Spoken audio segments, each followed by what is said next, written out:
الأول نفسي أعرف عربية المترو دي بتبدأ إزاي لحد ما بتوصل إن هي بتبقى العربية اللي إحنا بنركبها؟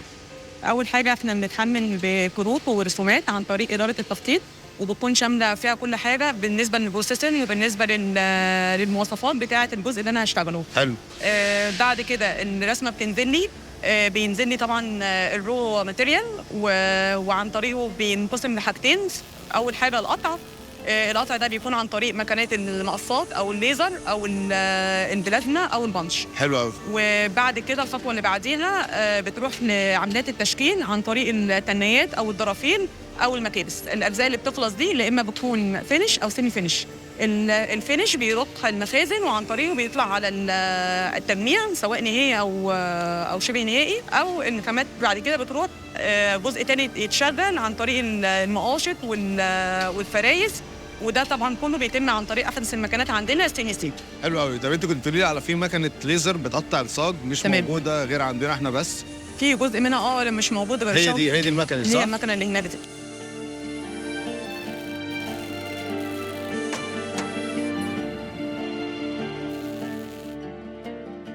نبدأ مراحل التجميع هنا. في أول حاجة الشاسيه بياخد حوالي 4 مراحل. إحنا بنبدأ نجمع على ضبعات الجناب والسطح والنهايات، وتبدأ تظهر عندي شكل العربية. بس هنا في كل الشكل ده في الآخر بيبقى لسه حديد، مفيش أي حاجة من جوه ولسه لا خالص. حلو. بعد كده لما ببدأ أجمع العربية كده وتقف تبقى كار بادي أو بنقول مرحلة بقت عربية، بيبدأ عندي بعض الديفورميشن البسيط اللي بيحصل نتيجة أعمال اللحام. ببدأ أخش على مرحلة تانية اسمها الاستعداد الابتدائي. حلو. كل ده احنا في الهيكل الحديد. كل اللي ده في الهيكل الحديد. بعد كده طبعا زي ما حضرتك شايف ان خلال المراحل ديت بيبقى فيه بعض الصدع او بعض الرص اللي موجود. بتخش مرحلة جديدة بقى اللي هي مرحلة السفل.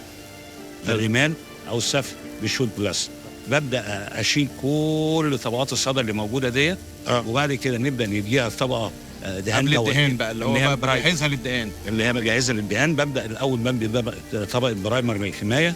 وبعد كده بقى بتخش مراحل الدهان المختلفة ما بين معجون ودهان نهائي. بعد كده في 12 مرحلة كهرباء. حلو. بعمل جميع الدوائر الكهربائية صحيح كلها تمام. هي كل عربية منفصلة بذاتها بكهربتها؟ دي كل عربية بكهرباء لوحدها. كل عربية لوحدها. وبعدين لما بتكمل المترو كله بقى بياخد يعني زي أوضة كده في الشقة. بالظبط كده. أيوه. أنا بعمل كل ده عربية.